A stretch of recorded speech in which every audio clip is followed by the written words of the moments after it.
الرحمن الرحیم۔ محترم ناظرین و سامعین، السلام علیکم ورحمۃ اللہ وبرکاتہ۔ اور نماز سیکھیں اس خصوصی پروگرام میں آپ تمام ہی ناظرین کا پرزور استقبال ہے۔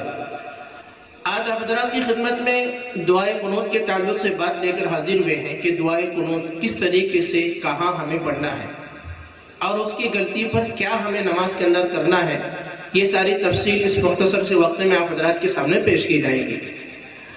محترم ناظرین، اس سے پہلے کلمات نماز تکبیر تحریمہ سے لے کر دعائے مسورہ تک آپ حضرات کے سامنے پیش کیے گئے تھے کہ کس طریقے سے ان کلمات نماز کو ہمیں پڑھنا ہے۔ انہی کلمات نماز میں سے دعائے قنوت بھی ہے۔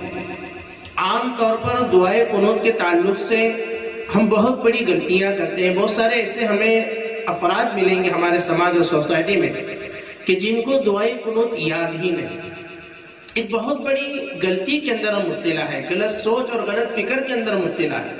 ہم یہ کہتے ہیں کہ بھئی ہمیں دعائے قنوت یاد نہیں ہے، اس کے بجائے ہمارے لیے ربنا آتینا فی الدنیا حسنہ وفی الآخرۃ حسنہ وقنا عذاب النار یہ پڑھنے کی ہم اس کو پڑھتے ہیں، حالانکہ یہ غلط سوچ کے اندر ہم مبتلا ہیں۔ ہمیں شریعت نے آپشن دیا ہے، یہ طریقہ دیا ہے، لیکن ان لوگوں کے لیے جو یاد کرنے کی کوشش کر رہے ہیں لیکن ان کو یاد نہیں ہو رہا ہے، یاد ہونے تک یہ پڑھنا ہے۔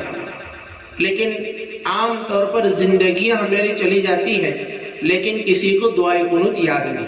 کئی لوگوں سے ہم نے سوال کیا کہ دعائے قنوت آپ کو یاد ہے؟ بالغان کا جو مکتب چلتا ہے اس میں تو اکثر نے کہا کہ ہاں یاد ہے، لیکن ربنا آتینا فی الدنیا حسنہ یہ پڑھ کر سناتے، اللہ اکبر، یاد ہی نہیں۔ تو اس لیے یہ پروگرام سفیر اسلام شولاپور چینل کے ذریعے سے آپ حضرات کے سامنے پیش کیا جا رہا ہے تاکہ گھر بیٹھے پوری اہمیت کے ساتھ، عظمت کے ساتھ، سعادت مندی اور خوش قسمتی کے ساتھ ان چیزوں کو ہم بلا کسی شرم و جھجک کی یاد کریں۔ کیونکہ عام طور پر عمر بڑی ہونے کی وجہ سے ہمارے ذہن کے اندر ایک سوال آتا ہے، شرم آتی ہے کہ میں کیسے جاؤں، کیا کروں۔ تب ہمیں شرم کی ضرورت نہیں، یہاں بیٹھ کر ہم گھر بیٹھے ان چیزوں سے ہم زیادہ سے زیادہ فائدہ اٹھا سکتے ہیں۔ جیسے کہ محترم ناظرین، ہم جانتے ہیں دن بھر میں 5 نماز فرض ہیں، فجر، ظہر، عصر، مغرب، عشاء۔ اللہ تعالیٰ سے دعا ہے جیسے یہ 5 نمازوں کو ہم جانتے ہیں، مانتے ہیں، عمل کی بھی توفیق نصیب فرمائے۔ تو انہی 5 نمازوں میں سے ایک آخری نماز ہے عشاء۔ عشاء کی نماز میں پورے کل 17 رکعتیں ہیں۔ ان 17 رکعتوں میں سے 3 رکعت وتر واجب ہے۔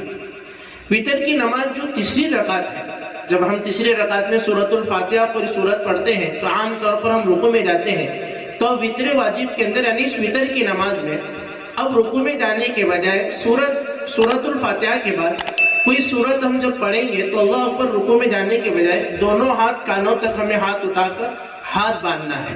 پھر اس کے بعد ہم دعائے قنوت پڑھیں گے۔ وہ کیا ہے دعائے قنوت؟ اسکرین پر بھی ہم نظر رکھیں تاکہ صحیح تلفظ ہمیں سمجھ میں آئے اور جو غلطیاں ہم درست کریں۔ بہت ساری غلطیاں ہیں، اب ان غلطیوں کی طرف نہ جاتے ہوئے صرف صحیح تلفظ آپ کے سامنے پیش کر رہے ہیں، ملاحظہ فرمائیں۔ دعائے قنوت کہاں اور کیسے پڑھنا ہے بھی آپ کے سامنے ذکر کیا، اور وہ دعائے قنوت یہ ہے، اللہم انا نستعینک ونستغفرک ونؤمن بک ونتوکل علیک ونثنی علیک الخیر ونشکرک ولا نکفرک ونخلع ونترک من یفجرک اللہم ایاک نعبد ولک نصلی ونسجد وإلیک نسعى ونحفد ونرجو رحمتك ونخشى عذابك ان عذابك بالكفار ملحق۔ یہ دعائے قنوت ہے۔ اسی طریقے سے رک رک کر ہمیں پڑھنا ہے، ایک لطف بھی ہمیں ملے گا۔ تو اس طریقے سے یہ دعائے قنوت نماز کی وتر واجب جو وتر نماز ہے تو اس کی تیسری رکعت میں رکوع میں جانے سے پہلے کانوں تک ہاتھ اٹھا کر ہاتھ باندھ کر پھر یہ پڑھنا ہے۔ اب سر دست ہم یہ مسئلہ بھی سمجھے لگے ہاتھ کہ اب اگر دعائے قنوت پڑھنا تھا، اب کوئی ہے گڑبڑ میں دعائے قنوت پڑھنے کے بجائے سیدھا اللہ اکبر بول کر رکوع میں چلے گئے۔ اب رکوع میں چلے جانے کے بعد وہ کیا کرے؟ دو مسئلہ ہمارے لیے دو ہیں۔ ایک تو یہ ہے کہ جب رکوع میں چلے گئے تو اب ہمیں واپس رکوع سے اٹھ کر دعائے قنوت پڑھنے کی ضرورت نہیں ہے، وہیں پر ہم دعائے قنوت کی نیت کر لیں، اور آخر میں تشہد پڑھنے کے بعد التحیات للہ یہ پورا پڑھنے کے بعد ایک طرف سلام پھیر کر 2 سجدے کر لیں، جس کو سجدہ سہو کہتے ہیں۔